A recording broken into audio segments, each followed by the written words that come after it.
2가 빨리 끝내야지. 그렇습니다. 진도도 안 나가셨다고 들었어요. 해봐야. 지금 그 원래 여기 강의록에 있는 것 중에 많이 빼먹었어요. 그냥 책으로 보세요. 네. 요번 시간은 이제 네 번째 강의인데 사회교리가 뭐냐? 그리고 이 사회교리가 어떤 원천으로 완성하느냐? 그리고 그것이 어떻게 발전, 이제 진화되었는가? 그 과정에 대한 이야기예요. 그런데 그 사회교리에 대해서 뭐 여러 가지로 얘기할 수 있는데 그냥 간단히 얘기하면 교회가 세상을 바라보는 뭐다? 사고방식. 교회가 세상을 볼 때 어떤 방식으로 세상을 봐야 되느냐? 원리 같은 거겠죠. 네. 교회가 세상을 바라보는 사고방식이다. 그 다음에 신앙인이 세상을 살아가는 가이드라인, 안내서다. 이렇게 보는 거죠. 규범이죠.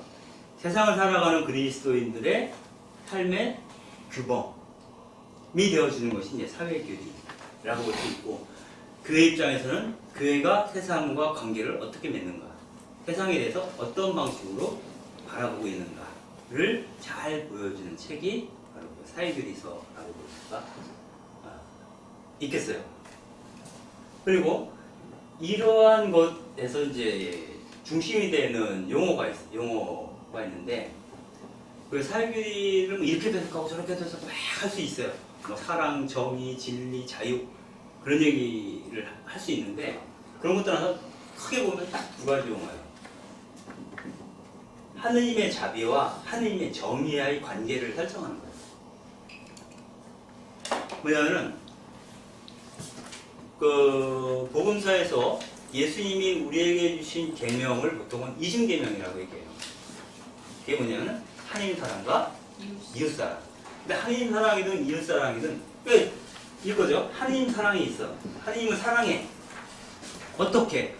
하느님을 사랑하는 방법은 이웃을 사랑함으로써만이 하느님을 사랑할 수 있는 거예요. 복음서에 그런 얘기가 나오죠. 서간문에 눈에 보이지 않는 형제를, 눈에 보이는 형제를 사랑하지 않으면서 어떻게 눈에 보이지 않는 하느님을 사랑할 수 있겠는가? 그러므로 이웃 사랑을 통해서 하느님 사랑으로 건너가는 거예요. 그러니까 이 사람이 하느님을 사랑하고 있는지를 확증할 수 있는 단서가 그 사람이 이웃을 사랑하고 있는가, 이 부분이에요. 이걸 다른 식으로 표현하면, 내가 이웃을 사랑하는 이유는 내가 하느님을 사랑해. 그러면 내가 하느님을 사랑한다는 것은 곧 하느님만을 사랑하는 것이 아니라 하느님이 사랑하시는 사람을 사랑하는 거예요. 어떤 사람이 나를 되게 좋아해. 근데 내 식구들은 되게 싫어해. 완전 이상하잖아요? 그러니까 하느님을 사랑한다는 것은 그분께서 사랑하시는 사람들도 사랑할 용의가 있어야 된다는 거예요. 그렇게 봤을 때 하느님은 누굴 사랑해요? 당신 백성을 사랑하는데, 그 백성 중에서도 모세가 만난 하느님은 노예적 삶을 강요받고 살았던 사람들을 1차적으로 사랑하시는 거잖아요. 그렇다면 이웃 중에서 특별히 더 가난하고 더 슬프고 더 고통 중에 있는 사람들을 사랑함으로써 그들을 사랑하시던 하느님을 우리는 사랑할 수 있게 된다. 이렇게 되는 거죠. 그래서 이 사랑이라는 말을 우리가 쓰는 사랑 누가 말한다 이런 말도 하지만, 성경에서 무수히 나오는 단어이죠. 사랑. 이거를 보통 우리는 그냥 자비라고 하는 표현을 쓰고 있는데, 이 자비가 한 개인과 또 다른 개인과의 관계에서 나타나는 사랑을 넘어서서 이것이 사회적 차원으로까지 확장되어져야 한다라고 하는 것이고요. 그래서 정의란 뭐냐? 정의는 자비의 사회적 표현이다.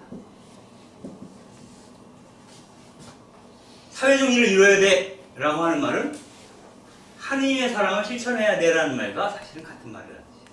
즉 하느님 자비의 사회적 표현이 바로 정의라는 거예요. 그래서 이것이 이제 성경에서는 끝없이 예언자들의 입을 통해서 계속 울려지고 있는 것이 하나님께서는 보잘것없는 백성을 사랑하신다. 그러니 그 백성이 고통받고 있을 때 그들이 고통으로부터 해방되도록 하는 것, 즉 해방되도록 하는 것이 희년을 선포하는 거예요. 지난 시간에 얘기했죠, 그죠? 희년을 선포하고 이걸 살아내는 것, 이것이 이제 정의죠. 그래서 사랑과 정의는 맞물려 있다. 그래서 어떻게 표현할 수도 있냐면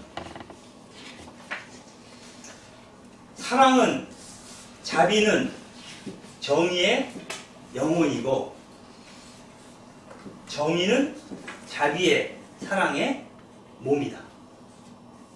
정의가 내가 사랑을 해. 이게 영혼이라면 사랑의 실체가 있어야 되잖아요. 사랑의 실체를 부여해 주는 게 바로 정의라는 형태로 드러난다는 거죠. 하느님을 사랑한다고 하면서 이 세상의 공평과 정의를 이루는데 반대한다면 결국은 하느님을 사랑하는 것이 아니게 되는 거죠. 그죠? 그러면 이러한 생각들이 고스란히 담겨져 있는 것이 이른바 사회교리라고 할 수가 있는데, 우리가 사회교리라고 하면 보통 1891년에 레오 13세 교황이 반포한 노동헌장 레rum novarum 새로운 사태, 이것부터 지금까지 이제 쭉 내려온 사회 문제들에 대한 교황님들의 해칙만을 이루는 것이냐? 그렇지 않다라는 거예요. 이 사회교리라고 하는 넓은 의미에서의 사회교리는 사실상 제가 볼 때는 복음서 자체가 뭐예요? 사회교리서. 복음서에서는 개개인의 사랑에 대해서 논하지 않아요. 연인들 간의 사랑에 대해서 논하지 않아요. 결국 복음서에서 자케오에 대해서 얘기할 때 보면은 자케오가 자기 재산의 절반을 가난한 사람에게 나눠준다. 그리고 자기가 횡령한 게 있으면 내 값으로 갚아주겠다. 이게 사회적인 문제거든요, 이거는. 그죠? 그러니까 사회성과 직결되어 있죠. 그래서 사실 복음서에서도 개인적 사랑이 아니라 사회적. 그러니까 히브리인들의 사고에는 개인은 없어요, 사실. 우리가 그 당시로 다시 돌아가서 본다면 개인은 그 고대 사회에서 그렇게 중요하지가 않아요. 개인 속해 있는 그 집단의 공평과 정의가 굉장히 중요해요. 그 집단이 공평과 정의를 이루고 있고 그 가운데 사는 약자들이 사회적으로 일정하게 대접을 받으면 거기에 우리는 정의가 실현됐다라고 보는 거고, 그 나라를 우리는 하느님 나라 혹은 희년이 선포된 나라, 하느님의 통치가 온전하게 이루어지는 곳, 그런 공간이라고 생각하게 된다는 거죠. 그런데 이 복음서가 쓰여지고 예수님도 돌아가셨죠. 그리고 나서 100년, 200년, 300년, 400년이 됐어. 콘스탄틴 대제가 그리스도교를 공인했어요. 네? 그리고 공인하기 전이어도 마찬가지예요. 공인하기 전에는 그리스도인들이 박해를 받았어요. 로마 제국에 박해를 받고, 공인 이후에는 굉장히 교회가 일정하게 권력화되는 과정을 밟게 되죠. 그래서 이 사회에는 새로운 의미의 양극화, 빈부격차가 이루어지고 있죠. 부자와 가난한 사람들 등등. 이러한 그 사회 상황 속에서 이 복음서를 어떻게 해석할 것인가? 지금의 상황에서 지금의 상황을 두고 복음서를 가져왔을 때 이 복음서를 어떻게 읽어야 되는가? 그래야만이 그 신자들이 그 얘기를 듣고 행동할 수 있겠죠? 그리스도인다운 삶을 살 수 있겠죠? 그래서 그리스도인에게 삶의 기준이나 준칙들을 전해주기 위해서는 복음서를 다시 재해석을 해야 돼요. 그 재해석하는 작업을 우리는 보통 그 당시에 주교들이 해왔던 강론이죠. 강론을 통해서 드러나요. 그래서 우리가 알고 있는 교부들의 사상, 바실리오스, 암브로시오스, 요한 크리스토스 등등등, 아우구스티누스, 이런 교부들의 사상들은 다 거의 대부분이 그 복음서에 대한 강해예요. 강해. 두 가지로 나타나요. 강론, 이 두 가지. 강론집이에요. 많은 게. 그리고 또 일부는 강론보다는 길어요. 분석적인 그래요. 복음서를 분석적으로 길게 써요. 그걸 강해라 그래요. 풀어 쓰는 거죠. 이 두 가지가 묶인 게 교부들의 사상이거든요. 이 사상의 기초에서 1891년 이후에 좀 더 치밀하게 사회적인 문제만 집중적으로 다루기 시작한 것이 이제 우리가 말하는 사회 회칙들이죠. 그래서 사회주의는 이 전체를 다 포괄하는 개념이고, 우리가 좁은 의미에서 사회 회칙을 우리는 그 사회교리적 내용이다 이렇게 얘기를 해요. 이 교부들 사상 가운데 가장 대표적인 게 바실리우스의, 이건 너무나 유명한 말이에요. 누군가 여유가 있어요. 네? 근데 그 여유 있는 것을 다른 정말 없이 사는 사람에게 나눠주지 않아서 이 사람이 고통받고 있을 때 이 사람이 가진 재산을 강도질한 것이다라고 밖에 어떻게 달리 말할 수 있을까? 이렇게 질문을 하면서 무슨 얘기를 하냐면, 내 옷장에 내가 입지 않은 옷이 그득하다면 그것은 지금 헐벗고 있는 사람의 옷을 내가 도둑질한 것이다. 내 신발장에 내가 신지 않은 그 신발들이 그득하다면 그 신발들은 지금 맨발인 채로 다니는 사람들의 신이다. 그리고 내가 남아도는 그 재산은 지금 가난해서 굶주리는 이들의 돈을 내가 강도질한 것이다. 그러니까 이건 뭐냐면 내가 나눠주지 않은 것을 인색한 거다 이렇게 얘기하지 않아요. 바실루스는. 너가 좀 자비심을 베풀어지라고 좀 나눠주지. 어? 왜 안 나눠? 너 욕심이 많구나. 이렇게 얘기하지 않는다는 거예요. 교부들은. 너가 이 사람 지금 너는 배부른데 이 사람이 굶고 있으면 너는 이 사람이 먹을 양식을 네가 도둑질한 거다 이렇게 얘기해요. 그건 뭐냐면 이 사람은 자기 몫의 생존을 위한 그 부를 누릴 권리가 있는 거예요. 가난한 사람. 그리고 나는 내 재산을 지금 청지기처럼 관리하고 있을 뿐이라는 거예요. 그 근거는 어떤 얘기를 하냐면, 내가 이만한 재산을 모았어요. 사업을 해서 이 재산을 모았는데 물론 내 노력이 들어갔죠. 나 혼자 재산을 모을 수 있나요? 직원들이 열심히 일해줘야 되죠. 그러니까 훌륭한 직원들이 밑에 있어야 돼요. 열심히 일하는 직원들이. 그리고 열심히 일하는 직원들이 있으면 뭐해? 운이 또 맞아줘야 돼. 그래야 안 그래요? 그렇잖아요. 사업 하시는 분들은 운이 또 맞아. 운은 누가 주는 거야? 하늘이 좀. 하늘이 자기 맘대로 운을 만들 수 있는 게 아니잖아. 그러니까 여러 가지 어떤 그런 에너지들의 협동을 통해서 내 재산이 있는 거야. 그러면 이 재산을 내 것이라고만 주장해서는 안 되는 거예요. 이것은 이들에게 나눠져야 할 재산인 거죠. 그래서 자기가 쓰고 남을 만큼 필요 이상의 것을 내가 갖고 있을 때, 지금 그것이 없어서 굶주리거나 슬퍼하거나 고통받고 있는 사람이 있을 때는 이 재산은 그 사람의 몫인데, 그 사람의 정당한 몫인데 그 사람 것을 내가 안 주고 있는 거예요. 일종의 임금 체불하는 것과 마찬가지라는 거예요. 그걸 나는 이미 뭐가 돼? 죄인인 거죠. 그래서 이 세상에 정당한 분은 없다 이렇게 얘기해요. 왜냐하면 내가 지금 여전히 부자인 까닭은 내가 나누지 않았기 때문인 거야. 내가 정말 선한 사람이고 도움대로 사는 사람이라면 내가 필요한 것 이상의 것이 갖고 있을 때 어떤 방식으로 나누게 되거든요. 왜? 밖에 나가면 눈에 밟히는 사람이 지천이거든요, 사실은. 그죠? 그 사람들 나눠주다 보면 내가 계속 불을 쌓아두고 있을 방법이 없어요. 내 마음이 열려있고 선하다. 그죠? 뭐, 그 가난한 사람보다 좀 어느 정도 여유 있겠지만, 필요 이상의 것을 갖게 되지는 않는다는 거죠. 그러한 논리를 그 교부들은 갖고 있죠. 그리고 그러한 논리들의 바탕에 있는 게 뭐냐면, 이 세상 모든 것의 주인은 오로지 하나님 한 분이시다. 이 세상 모든 사물은 우리가 노력을 해서 얻었다 해도 결국은 그것마저도 우리는 그분의 소유인 것을 빌려 쓰고 있을 뿐이다 라고 하는 관점을 갖게 된 거예요. 여기서부터 사회교회가 사실은 출발한다고 볼 수가 있어요. 이렇게 되니까 당연히 교회의 일사적 관심은 가난한 사람들이 될 수밖에 없는 거죠. 그리고 우리가 사회교회에서 주로 다루는 공동선이라고 하는 것도 사회적 약자가 행복해지면 공동선이 이루어진 상태가 되는 거예요. 사회적 약자가 행복해지면 사회적 약자가 아닌 사람들은 대부분 행복해져요. 그런데 이들이 불행하면 사회적인 강자들이 행복한 것도 불안한 행복이에요. 언제 뒤집어질지 모르는 행복이에요. 공평한 것이 아니기 때문에. 그래서 진짜 행복이 아니다 라고 보는 거죠. 그러면 구체적으로 그 사회주의가 그 교황들의 회칙들은 어떻게 발전이 되어 왔는가 그 얘기를 잠깐 보게 되면, 일단은 노동헌장, 새로운 사태, 레름로바르라고 했죠. 레오 13세의 경우인데 이게 1891년이에요.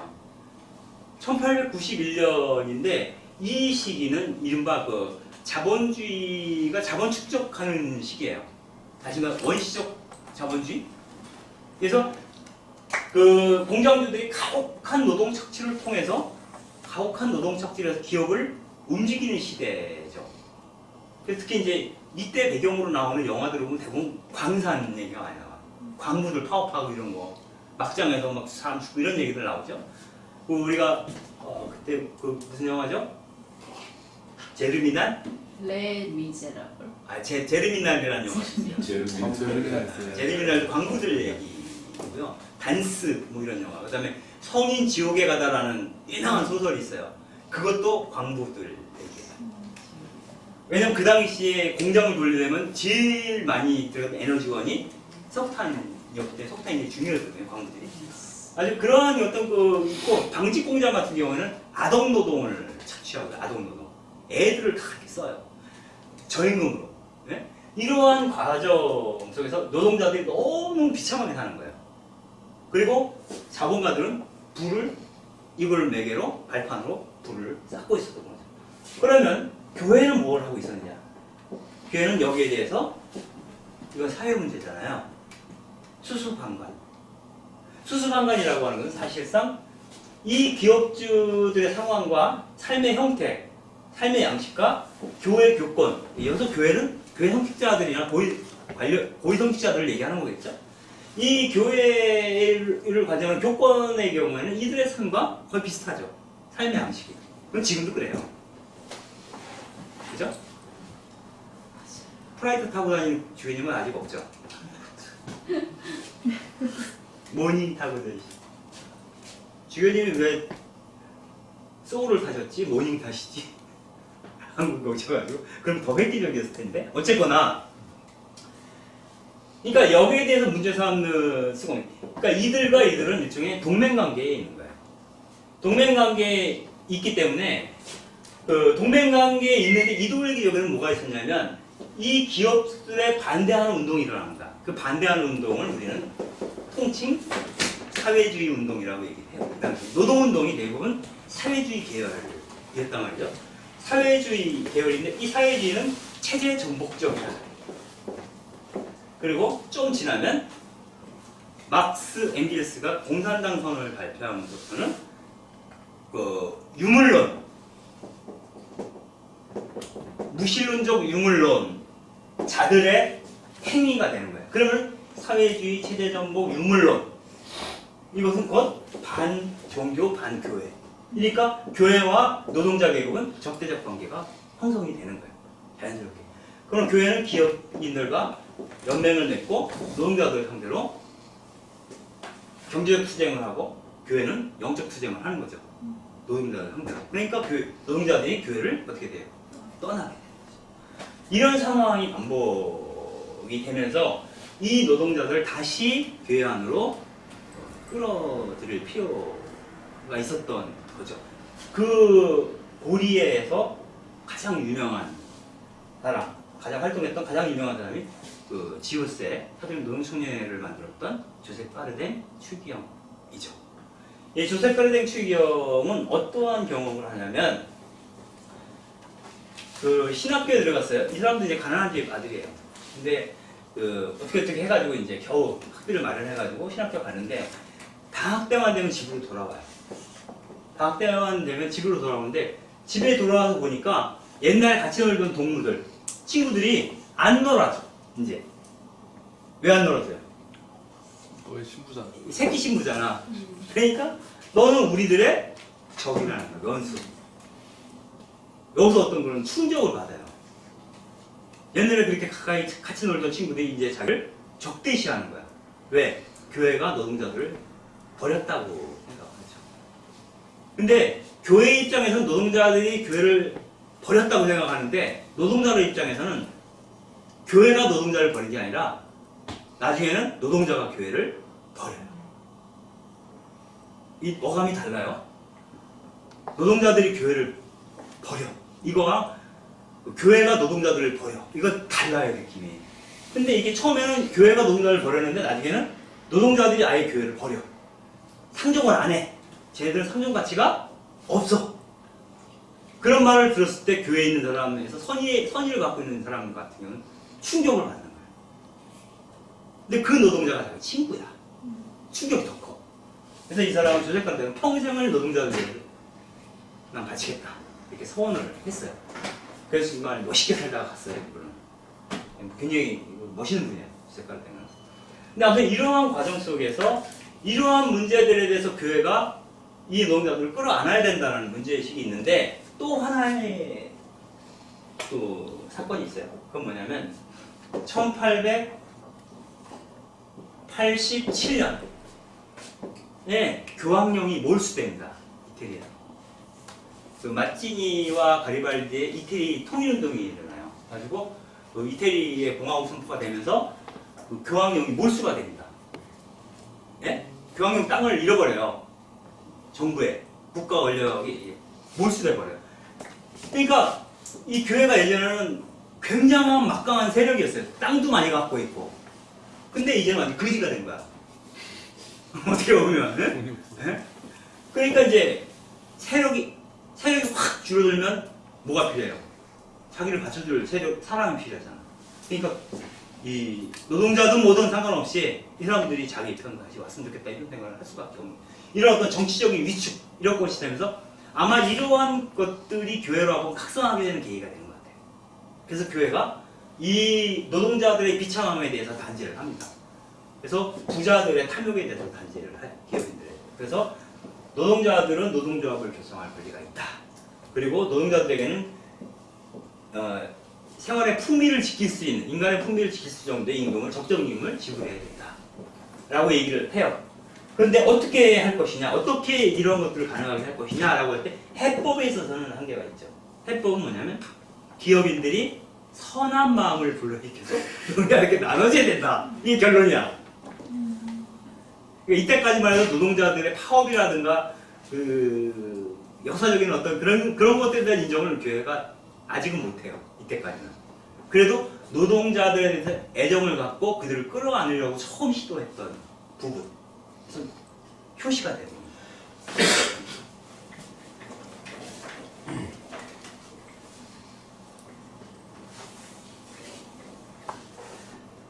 교회의 문제의식은 굉장히 나이브해요. 나도 이제 어렵게 봤지만 청년 막스라는 영화 봤어요? 그 영화 한번 보세요. 지금 어디서 보세요? 인터넷에서 다운받을 수 있을걸요 아마? 청년 막스 10,000원일 텐데 지금 5,000원 내려나? 인사동에서 2,000원에 DVD 팔리고 있습니다. 거의 DVD 나왔다. 대략 우리들도 나누죠. 이 사회주의자들은 엄청 철학적 고민을 많이 해요. 깊이도 있고. 거기에 비해서 교회는 너무너무 나이고. 그치? 엄청 치열하잖아, 얘들은. 목숨 걸고 하잖아. 그게 없어요. 근데 뭐 한국 사회의 변혁운동 과정에서도 좌파들이 얼마나 치열해요. 우파들? 홍준표 보세요. 얼마나 나이브해. 그래도 선거 이기했어? 너무 아니, 내가 자유한국당을 내가 싫어하는데도 너무 안타까워. 선거를 너무 못해. 그 후보들이 그 당대표 지지 유세 거부했대요. 그러니까. 아무튼간에 남의 걱정을 하고 있는데. 그리고 나서 이제 나온 게 40주년이죠. 비오 11세 개항의 40주년. 이 40주년이 나올 때는 이 파시즘 부분이 있어요.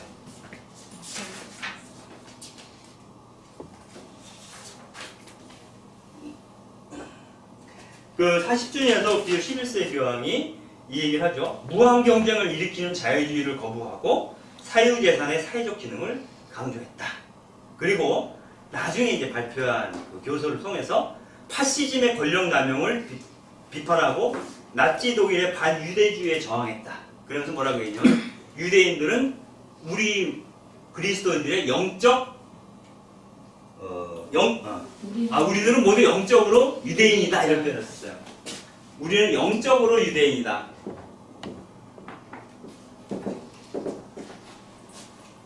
그러니까 유대인들에 대해서 나치가 이제 그 잔혹행위를 한 거에 대해서 비판한 건데 요 얘기랑 상관해서 조금 나오면 이 비호 11세잖아요. 그 다음에 비호 12세잖아요.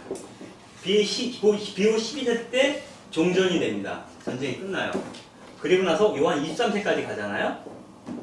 근데 요한 23세가 요 시기 종전에서부터 그 나치즘이 한참 극성을 부릴 때 이 사람은 그 그리스인가 거기에 그 대사로 가 있었어요. 대사. 교황 대사도 아니고 사절. 교황 사절로 가 있었어요. 교황 사절로 가 있었는데 이 사람이 주로 이쪽에서 했던 일은 뭐냐면 망명한 유대인들을 돕는 일을 했어요. 그래서 교황청에 계속 편지를 씁니다. 기호 12세 교황 때. 그 롬갈리 추기경이죠. 롬갈리 주교가 교황 사절을 쓰면서 유대인들을 도와달라. 유대인들을 나치들이 어떻게 학살하는지에 대해서 경고를 해달라. 바티칸에서 계속 요청을 해. 안 들어줘요.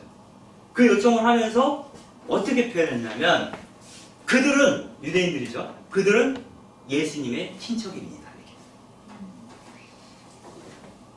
지금은 이스라엘 사람 보면 아주 징하잖아요. 당해줬다 이런 마음이 들잖아. 근데 그때는 일방적으로 당하는 사람들이 유대인들이었거든요. 그걸 보면서 저 사람들은 예수님의 친척들이다. 도와달라. 이렇게 호소를 했었어요. 요한 23세. 롬갈리 주교가 이 당시. 지금도 이게 비슷한 얘기가 되겠죠. 그런데 비호 12세 교황은 그 이후에 교황제하에 올라서도 그 유대인들 학살에 대해서 심정적으로는 이제 안타까움을 많이 느끼셨겠지만 행동으로는 저항을 못했어요. 저항을 못했어요. 그리고 오히려 비호 10세인지 11세인지 헷갈리는데 그 비호 11세 있을 것 같아요. 이 양반이 그 무솔리니랑 맺은 조약이 있죠. 뭐죠? 라테란 조약이에요. 라테란 조약은 뭐냐면 교황령이 모습했잖아요. 예? 네? 교황령을 돌려받는 조건으로 파시즘을 승인하는 조약을 맺어요. 이게 그래서 지금 교황령이 생긴 게 다시 되찾은 게 파시즘에 대한 용인하고 맞물려 있어요. 그래서 돈도 많이 받았어 그때. 이게 교황청 금고에 들어갔겠죠? 네? 그 돈. 그런 불법 자금들을 갖고 이제 그 바티칸 뱅크를 굴린 거라고 봐야겠죠. 네? 그러니까 이런 또 흑역사가 있어요. 이 바티칸에. 그래서 아멘이라는 영화가 있어요. 나중에 기회가 있으면 한번 보세요. 아멘이라는 영화를 보면 그 얘기가 나와요. 뭐냐면 전쟁이 끝나면 전범들 있잖아요. 나치. 전범들이 주로 아르헨티나나 이런 중남미 쪽으로 다 도망가거든요. 망명을 하는데 그때 망명 갈 수 있도록 루트를 열어준 것이 누구냐? 교황청. 그 영화 보면은 이 사람들이 다 교황청으로 들어가요. 네? 이 전범들이. 그래서 교황청에서 교황청은 국제조직이잖아. 카톨릭. 그 라인을 통해서 돈 가지고 망명을 가는 거야. 그 안전하게. 그러니까 아무튼 이런 얘기를 자꾸 들으면 이제 그 카톨릭 교황청을 받아들이기가 너무 어려운 지점이 있지 않겠냐. 이거를 요한 13세 교황이 다 알죠. 다 알아요. 그래서 요한 13세 교황이 이렇게 해서는 교회의 미래가 없다고 판단하고 공예회를 열자고 소집한 거야. 굉장히 훌륭한 사람이죠. 그래서 이 요한 13세가 너무나 파란만장하게 살았기 때문에 아주 이렇게 잘 요 공예회를 열 수 있도록 조치를 했던 거죠. 그래서 요한 23세 때에 오면은 두 가지 외축을 발표합니다. 하나는 어머니와 교사, 또 하나는 지상이에요. 이 두 가지를 하는데 61년, 63년이에요. 63년에 이거 발표하고 돌아가셔요. 요한 23세는. 근데 이 61년도에 어떤 어머니와 교사, 이것은 여러분들 어떻게 생각하세요? 무슨 뜻이에요? 교회는 어머니면서 교사여야 한다. 아니. 요지는 어머니는 교사라기보다 교회는 교사라기보다 어머니다라는 거예요. 뭐냐면 옛날 교회는 스스로 뭐라고 하냐면 완전한 사회라고 얘기했어요. 교회는 완벽한 사회야. 교회가 교황을 중심으로 이루어진 질서 잡힌 완벽한 사회이기 때문에 이 교회는 이 세상을 가르쳐야 하는 존재다. 세상은 교회의 말을 들어야 되는 거야. 교회로부터 훈육되어야 될 대상으로 봤어요. 네? 완전한 사회. 그런데 공의의 이후에 이 교회가 세상과 소통하고 대화를 나눠야 될 존재다라고 얘기를 하기 시작을 한 거잖아요. 이 요한 2천대 때 와서 그렇게 얘기가 된 거죠. 그래서 이제부터는 교사가 아니라 어머니, 그러니까 교회의 본질을 규정하는 것은 교사로서의 정체성이 아니라 하나님의 자비에 초점을 맞추는 거예요. 그러니까 훈육이 아니라 교회는 세상을 훈육하는 존재가 아니라 끌어안는 존재다. 하나님의 자비를 행하는 존재다. 이렇게 되니까 훈육은 뭐예요? 반듯하게 이런 거잖아요. 자비 그러면 정말 고통받는 이들을 끌어안는 거잖아요. 그러니까 보는 초점이 달라져요. 여러분들 훈육하기 좋아하는 사람들은 어떤 사람을 좋아할까요? 훈육하기를 좋아하는 부모는 어떤 자식을 좋아해요? 자식이 10명이면 말 잘 듣고 공부 잘하는 애를 좋아하죠. 엘리트죠, 그게. 아닌가요? 그 사회 엘리트예요. 교회가 주로 주목했던 것은 엘리트들이었어요. 전통적으로 2000년 동안. 그렇거든요. 근데 어머니가 되면 교사랑 어머니는 달라요. 어머니의 주 관심 대상은 물론 모든 어머니가 그런 건 아니에요. 그래서 대부분의 많은 어머니들이 자식 중에서 지질이 못난 애들을 더 마음이 가. 제대로 된 엄마라면. 이게 교회라는데 이게. 명확해지지 않아요? 그러니까 교회가 세상을 바라보는 시선이 바뀐 거예요. 이 물꼬를 튼 게 요한 2탄이다. 너무 훌륭한 거죠. 그리고 그 사람이 제2차 세계대전을 너무나 뼈저리게 겪기 때문에 이제 더 이상 전쟁은 있으면 안 된다. 전쟁을 통해서 우리가 얻을 수 있는 것은 아무것도 없다는 거예요. 전쟁을 통해서는. 그 판단을 하게 되면서 지상의 평화를 하게 되는데 지상의 평화라는 해측을 쓰는데 가장 큰 영향을 주었던 것은 누구다? 토마스 머튼이다. 네? 바로 토마스 머튼이 카톨릭 워커 신문에 전쟁에 풀이는 두려움이라는 주제로 연재를 해요. 평화론을. 그 연재한 거를 묶어서 책으로 내려고 했더니 당시 그 총대주교, 그러니까 총아바스 트라피스트에 금지를 해요. 출판 금지령을 해요. 이것을 수도자가 할 일이 아니다. 이렇게 얘기해요. 그래가지고 그걸 출판을 못하고 거기에 찌라시죠. 등사판을 붙어요. 그 등사판 중에 한 부가 누구한테 가냐면 요한 1세대 교황 당시 국무성 장관이었던 몬티니 추기경한테 갑니다. 그래서 몬티니 추기경이 그걸 누구한테 갖다 줘요? 요한 1세대 교황한테 갖다 주고 요한 1세대 교황이 그걸 보고 지상의 평화를 써요. 그래서 그 공의회 때 지상의 평화를 쓰고 그 내용을 갖고 그 내용이 어디에 담겨요? 사목헌장에 들어가요. 다시 공의문헌 사목헌장에 들어갈 때 바로 평화라는 장을 문헌에 넣어달라고 그 간청하게 해서 도로시데이와 부인들이 로마로 갑니다. 그래서 65년대 그 마지막 회기 교황 공의회 도로시데이가 로마에 있었어요. 사람들하고 평화에 대해서 얘기해달라 교회가. 그 카톨릭 워커랑 머튼하고 지상의 평화와 사목헌장은 연결돼 있어요. 자랑스럽지 않나요? 그때 그럼 그 도로시데이하고 부인들만 갔어요? 남자들은 안 갔어요? 남자들이 저희 일해야 되니까. 무슨 부인들이라고만 나오더라고. 문에는. 제가 아줌마들이 그냥 큰일을 하셨구나. 항상 여성이 큰 일을 해요. 아무튼 이제 그렇게 됐죠. 그래서 이제 이 지상의 평화에 나온 내용이 이제 사목헌장에 들어간 사목헌장 전체는 교회가 세상 안에 더 깊이 들어가야 되고 그러나 세상과 다른 가치를 살아야 한다. 이게 이제 그 사목헌장의 주 내용이에요. 그러니까 세상에 대해서 계속 시대징표를 읽고 거기에 대해서 사목적 대안을 교회가 내놓아야 한다. 근데 교회가 내놓는 대안은 이 세상의 가치와 다른 가치여야 한다. 그래서 일종의 대조사회, 대안사회로서 교회를 자리매김해야 된다. 이런 측면을 얘기하는 것이고요. 뭐 사목헌장 얘기하면 늘 이랑이 나와요. 뭐죠? 아무튼 기쁨과 희망, 슬픔과 고뇌는 우리 교회 뭐지? 정확히 내가 외우지 않았는데. 수행이 어딘지 모르겠다.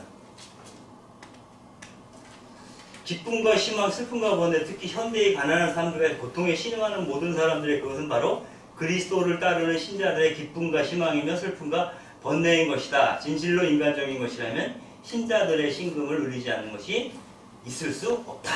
이렇게 얘기하면서 인간에 대해서 주목할 것을 요구하죠. 그래서 이제 특별히 가난한 사람들에 대한 관심, 고통받는 사람들의 관심을 이때 사목헌장에서 이제 아주 가장 공식적인 문헌이죠. 사목헌장이 그동안 나온 사회지층에서는 공의의 이름으로 나온 거니까 이 발표를 하게 됩니다. 그리고 나서 65년에 끝났잖아요. 권위가 65년에 끝나고 67년이 되면 민족 발전 촉진에 관한 회칙이라는 게 발표가 됩니다. 바오로 6세 교황이. 근데 이 바오로 6세 교황이 이거를 발표할 때의 문제점은 남북 문제예요. 남북 문제라는 게 뭐냐면 남한과 북한 문제가 아니라 선진국가 제3세계, 1세계와 제3세계 간의 경제적 양극화의 문제예요. 그래서 1세계라고 하는 것이 자기 성장을 위해서 제3세계를 식민지로 착취한 거잖아요. 그 결과로 부를 획득한 거잖아요, 이 사람들이. 이제는 니들이 제3세계를 지원해서 그들을 발전시켜야 한다. 그래서 평화의 새로운 이름을 붙이겠다.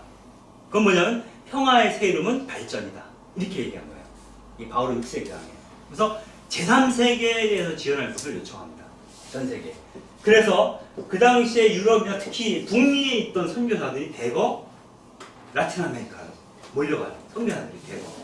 라틴 아메리카로 몰려가는데 이 당시에 라틴 아메리카는 바로 독재 정부가 득세하던 시대예요. 그리고 그 독재 정권은 다 미국이 지원하고 있었어요. 무슨 말씀입니까? 그러니까 중남미라는 나라들이 다 식민지였잖아요. 뭐 브라질이니 이런 다 뭐 포르투갈, 스페인은 식민지였잖아요. 독립운동을 하거든요. 독립운동에서 자주국가가 쓰면 미국과 1대1 대응이잖아요. 독립적으로 하는데 이 서방은 그런데 동방은 어때요? 동방 쪽은 러시아를 중심으로 공산화되어 있잖아요. 그리고 동유럽 쪽이 다 공산화되어 있잖아요. 그러니까 소련을 중심으로 위성국가들이 쫙 포진하고 있는데 그럼 여기에 맞서려면 미국을 중심으로 서방국가들이 딱 포진하고 있어요. 위성국가였는데 바로 미국은 그 밑에 있는 라틴 아메리카를 자신의 일종의 위성국가처럼 갖고 있으려고 했던 거죠. 그래서 독재 정권을 지원하는데 이 독재 정권들이 우리가 생각하는 광주 학살은 뭐 비교도 안 될 정도로 학살을 하는 거죠. 이를테면 니카라구아 같은 경우에는 한 지역에서 반군이 나오면 그 지역을 그냥 폭격을 해버려요. 거기에 사람이 살든 안 살든. 그러니까 마을을 그냥 폭격하는 거예요. 한 마을에 반군이 나오면 그 마을 자체를 폭격을 해버리는 거예요. 무슨 말씀인지 알겠어요? 우리가 지금 생각해도 상상이 안 되잖아. 근데 얘네들은 이렇게 하는 거야. 그러니까 그런 사회에서 그 선교사들이 그들과 함께 살면서 이제 이른바 이 가난한 사람들을 조직해서 민중운동에 나설 수 있도록 의식화하는 작업에 지원을 하게 되는 거죠. 거기서 나온 게 두 가지가 있어요.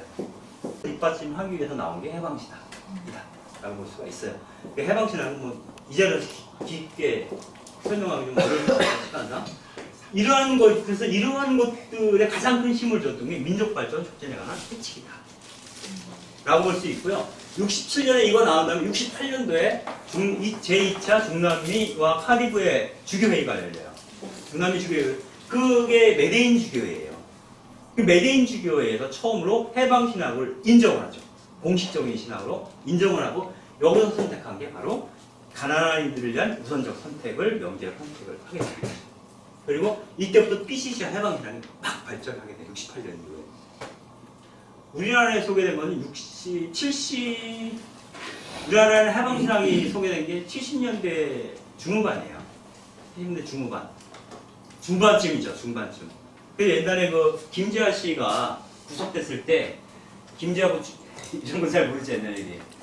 김재하 구출위원회 결성되고 그랬는데, 그때 김재하 석방운동 할 때, 그때 이 사람이 받은 혐의 중에 하나가 공산주의였다 이런 거예요. 공산분자라는 거잖아요. 그때 이 사람 김재하가 이런 그 글을 쓰고 활동을 했던 근거가 해방신학에 근거한 거다라고 인천교회 책임복신부가 얘기를 해요. 근데 그 해방신학에 근거했던 해방신학이 이제 신앙에 근거한 거기 때문에 이 사람은 공산당이 아니다. 뭐 이런 얘기 설명을 그런 것들이 있었는데 구테레스가 쓴 해방신학이 번역된 게 한 78년인가 아마 그럴 거예요. 그래가지고 그때 구테레스의 해방신학이 처음으로 번역이 돼서 그것이 육포대전 마자 판금이 됐고 그때 그걸 번역한 사람이 성현 박사고 성현 박사 바로 구속이 돼요.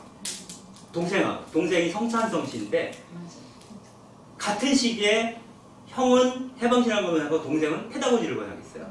같은 시기에. 그래가지고 둘이 같이 구속이 돼서 박정희가 죽은 다음 날 석방이 돼요. 김재규한테 죽잖아요. 그 다음 날 석방이 되고 이 사람이 한국에 남아있으면 불안하니까 그 분도의 신부들이 돈 모아가지고 로마로 보내버렸어요. 황영원 박사를. 로마에서 교부학 공부해가지고 교부문학 아무튼 교부학인가 뭔가 공부했어요. 한국에서 서울대 교수를 했죠. 아무튼간에 그러한 사연들이 있는 거의 68년 사건이다. 라는 겁니다. 그리고 바오르 6세 교황이 이때 67년에 민족발전 촉진하는 책을 발표하고 이해에 교황청 안에 정의평화위원회를 만듭니다. 그래서 67년에 그 이후부터 전 세계의 각 지역교회마다 정의평화위원회를 만들기 시작을 하죠. 한국교회의 경우에는 그때가 70년대잖아요. 70년대에 엄청나게 민주화운동을 할 때예요, 교회가. 그래서 정평이들이 다 있었어요. 정의원 사제단도 있었지만. 그래서 정평이는 공식적인 입장을 취하고 정의원 사제단 직접 몸으로 뛰는 활동을 했는데 세 개의 교구에서만 정의평화위원회가 지난 6, 7년 전까지 만들어지지 않았어요. 지난 40년 동안 정평이가 없었어요. 세 개의 교구만. 춘천교구. 대구, 대전, 수원이거든요. 춘천도 없지 않아요? 청주? 춘천. 춘천도 없었던 것 같다. 근데 네. 춘천에서 있었나? 최근에 있어요. 최근에. 근데 춘천은 정평이가 없어도 활동하는 신부들은 꽤 있었어요. 문양기 신부라든가. 근데 아무튼간에 근데 춘천에는 세력이 없으니까 일단 뺀다고 하고 대구 같은 경우는 서정길 대주교와 이문희 대주교로 상징되는 보수의 아성이 있었잖아요. 그 다음에 대전은 유명한 경감용 주교님, 그다음에 수원은 김남수 주교님, 이 고수 3인방. 가지고 이제 거기 뭐 없었던 거죠. 최근에 만들어졌는데 이 세계교구 정평이가 지금 가장 활력적이에요. 근데 대구가 지금 약간 깨졌어요. 내부 문제로. 근데 대전하고 수원은 지금 굉장히 열심히 해요. 그래서 참 희한하다. 젊은 정평이라고 볼 수가 있다. 근데 대구가 너무 정평 활동 열심히 잘했거든요. 그래도 가닥을 이렇게 보면은 복잡한 내용인데 그것까지 여기서 얘기할 건 아닌 것 같고요. 아무튼 그렇습니다. 그리고 68년도에는 뭘 결정하냐면 매해 1월 1일 새해 첫날을 평화의 날로 선포를 하죠. 그래서 1월 1일이 되면 평화의 날 메시지가 교황 메시지가 발표가 68년부터 시작이 됐다. 그러니까 바로 6세의 교황이 대단한 사람입니다.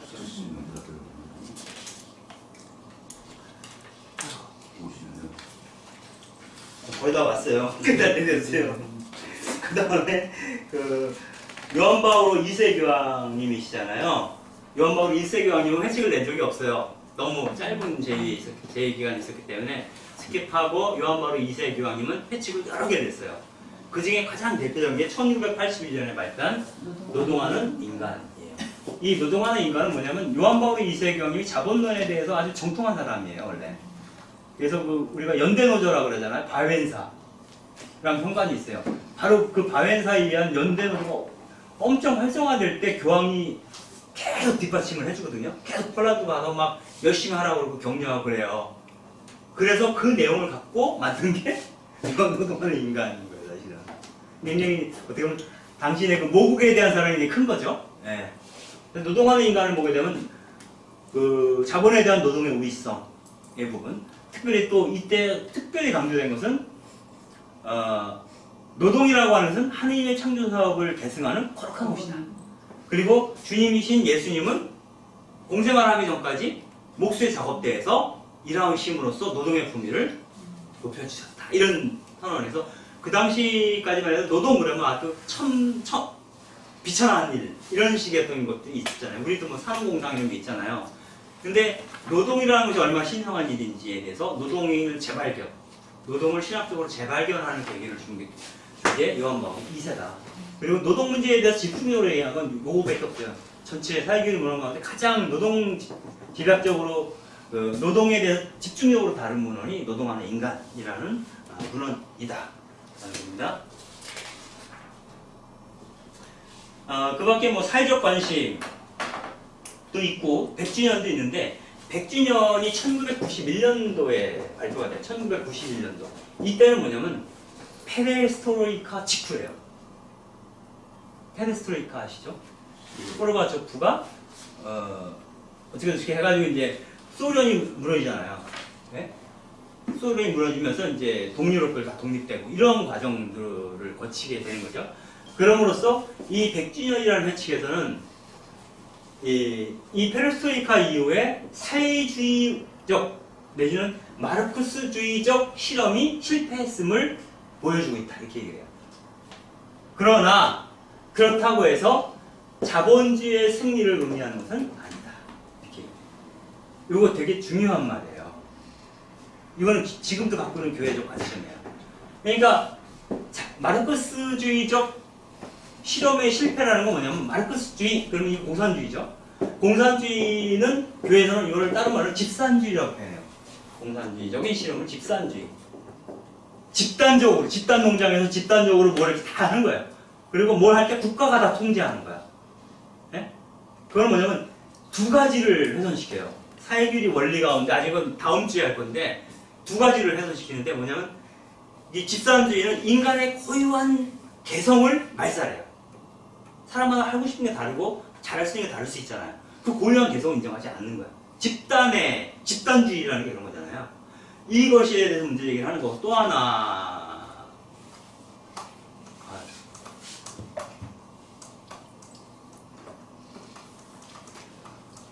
까먹었다.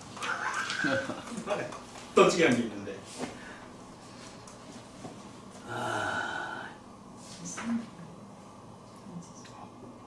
까먹었어. 왜 생각이 나지? 그래서 두 가지다. 아무튼 이 집단주의에 대해서 교회는 기본적으로 이 단죄를 하죠. 그러나 동시에 이렇게 얘기를 합니다. 이 마르크스주의 실험이 실패했지만 여전히 이 땅에는 고통받는 사람들이 있고 사회적으로 소외된 자들이 그대로 남아있다. 그러니까 이 사회주의 실험이 끝났다고 실패했다고 해서 세상이 더 좋아지거나 바뀐 게 아니라 고통받는 있는 사람들은 여전하다는 거야. 그리고 이 고통의 문제들을 해결하는데 그거를 시장에 맡길 수는 없다 이렇게 얘기해요. 시장 중심주의에 대해서 반대를 해요. 근데 지금도 마찬가지거든요.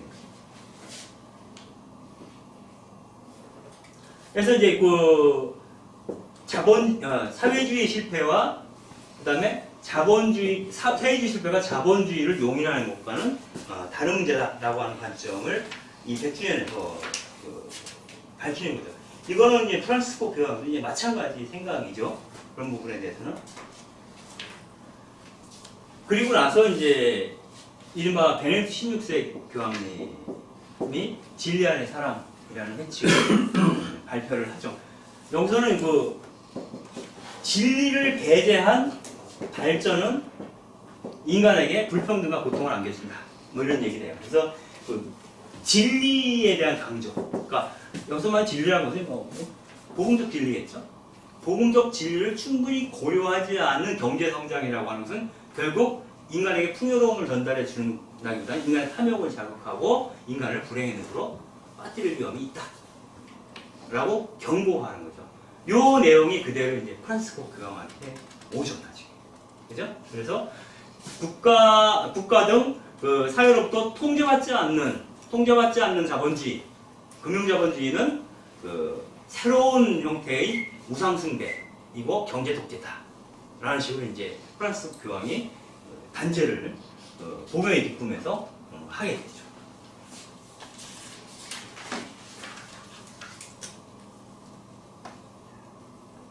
지금 그 프란시스코 교황님에 대한 거는 뭐 할 수 있는 얘기가 너무나 많죠. 많은데 지금 여기서 뭐 다 할 수 있는 것 같지는 않고 시간이 많이 지났으니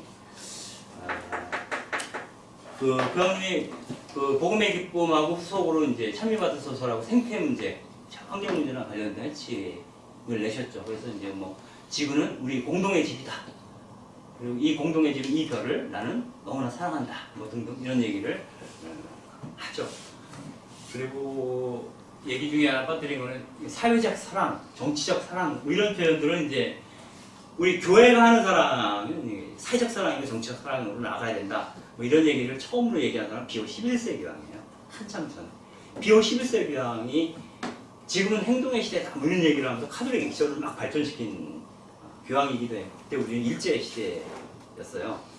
한국에도 이제 조선 교회도 카톨릭 액션이라는 게 만들어져요. 그때.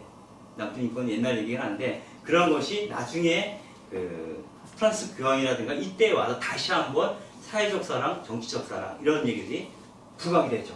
그래서 정치라는 것은 자선의 최고 형태다. 뭐 이런 식의 얘기까지 그 프란시스코 교황의 입을 통해서 이 발설이 되는 과정으로 발전되어 옵니다.